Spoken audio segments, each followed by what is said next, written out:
Fala pessoal, tudo bem com vocês? Grande vitória do Inter sobre o Atlético Mineiro no Beira-Rio num duelo de estratégias bonito de se ver entre os dois argentinos, Eduardo Cudê e Jorge Sampaoli. O técnico colorado levou a melhor. E o Galhardo, hein? Tá iluminado. Vamos falar sobre esse jogo? Chega mais, eu sou o Chico Garcia, inscreva-se no canal, hein? E vamos juntos!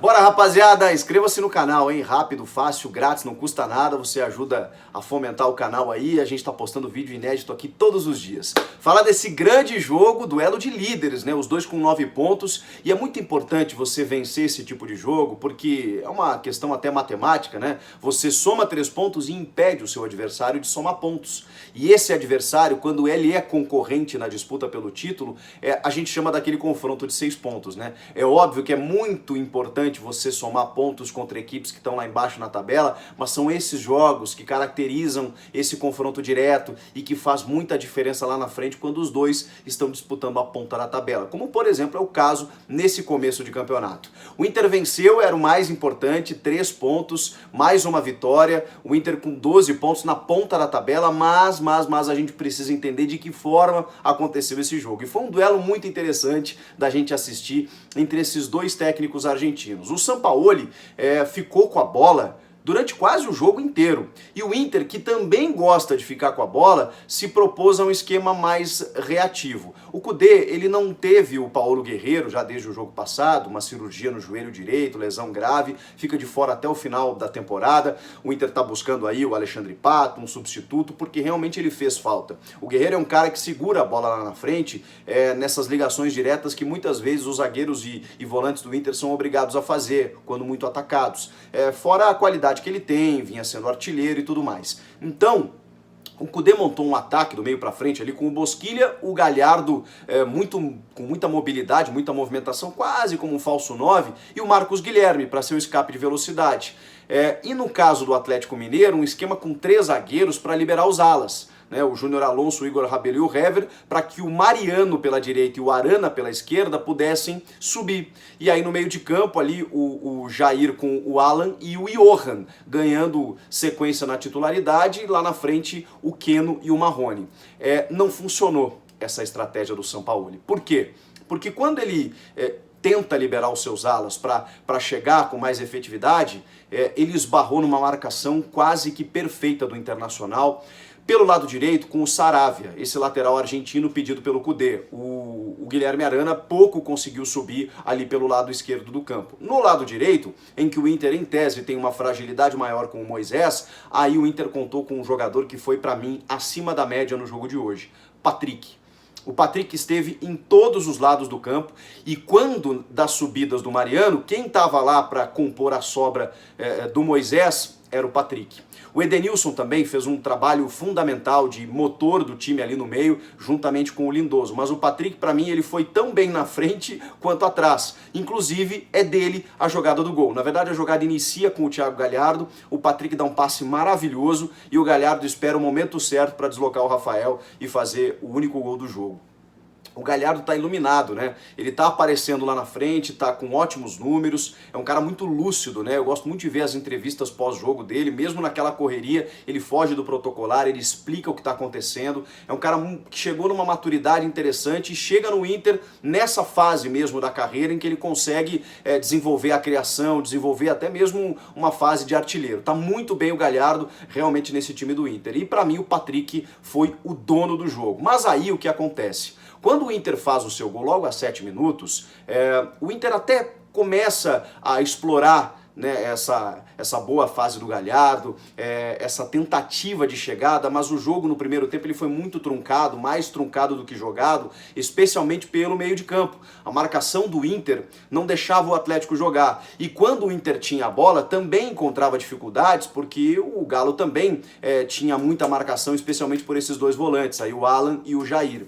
O Johan ficou meio perdido no jogo, ficou meio sem função, sem espaço, na verdade, para jogar, muito por conta dessa marcação colorada. Vem o segundo tempo, e aí eu imaginei até que o Sampaoli fosse tirar um dos zagueiros. Ele começa com 3 zagueiros, bom, não dá certo, até porque eu tô perdendo o jogo, eu vou tirar um zagueiro e vou tentar colocar mais alguém no meio campo, alguém no ataque. Ele não faz isso, mas ao mesmo tempo ele dá amplitude para o time. Ele coloca o Marquinhos e depois o Savarino, e depois o Eduardo Sacha, no lugar do Marrone. O Sacha, apesar de ter entrado como centroavante, ele também é móvel, assim como o Marrone. Ele também, tanto que ele saiu muito da área para começar a jogada, até porque a bola não estava chegando.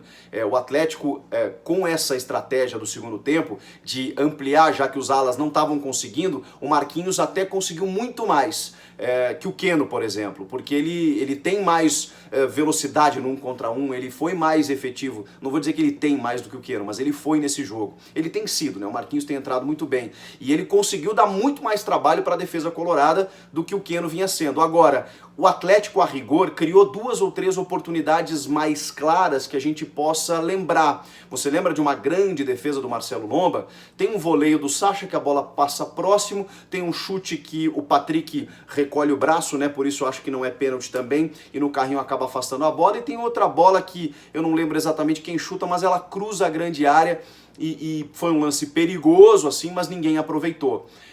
E aí tem o lado colorado nisso. O Eduardo Cudê, ele correu riscos. Ele apostou muito na capacidade de marcação do seu time e a estratégia deu certo. A gente não pode falar que não. Agora, ele chama o Atlético para o seu campo no segundo tempo. E isso foi perigoso, porque a gente está falando de uma equipe que, por outro lado, o São Paulo colocou mais atacantes, colocou mais gente no meio, né? Colocou mais jogadores para poder ficar no campo de ataque, porque essa era a tônica do jogo na segunda etapa, e o Inter apostou que na marcação não conseguiria sofrer tanto, como realmente aconteceu. Então, não dá pra gente dizer que foi errada a estratégia do Cudê. Foi arriscada, mas errada não.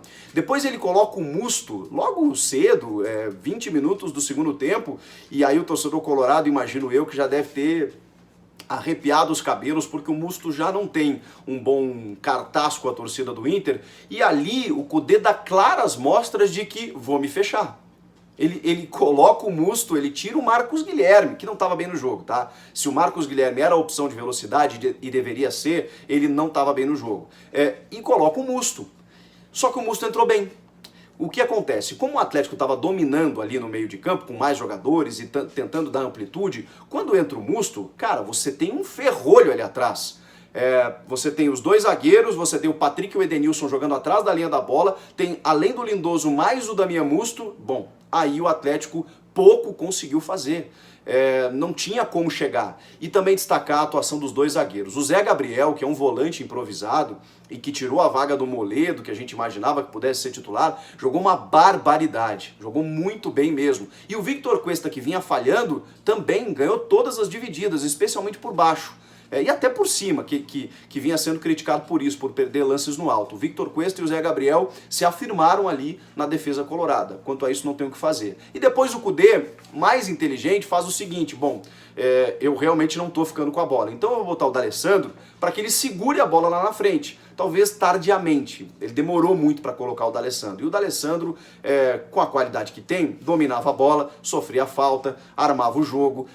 A bola ficava um pouco mais no ataque. Sem o Guerreiro, não tinha quem fizesse isso. E o Galhardo visivelmente estava cansado. E o Patrick e o Edenilson estavam fazendo ida e volta e não estavam conseguindo. O Atlético pegava, roubava essa bola e ia para o campo de ataque. Bom, diante desse cenário todo, o jogo foi assim até o final. Ataque contra defesa. Mas o São Paulo não conseguiu furar esse bloqueio colorado e o Inter saiu com os 3 pontos. Grande vitória, grande resultado. O Patrick, para mim, foi o nome do jogo, juntamente com o Edenilson, juntamente com o Zé Gabriel. Foi um jogo coletivo muito interessante do Inter, em que, se a gente for ver, os 2 goleiros não fizeram grandes defesas, e o Inter aproveitou a grande oportunidade que teve nos pés do iluminado Thiago Galhardo. Então, há de se comemorar pelo menos os 3 pontos, e não só isso, né? Um jogo de marcação defensivamente muito coeso, muito inteligente que o Internacional fez enfrentando um grande adversário. O Atlético, que perde a segunda seguida, vai ter que repensar algumas coisas, né? Quando encontrar um adversário assim, e serão muitos a partir de agora, o São Paulo vai ter que usar a cachola para poder sair dessa armadilha que os adversários certamente irão lhe impor. Valeu, gente! Comenta aqui embaixo o que você achou, não deixe de se inscrever no canal, eu volto na próxima. Tchau!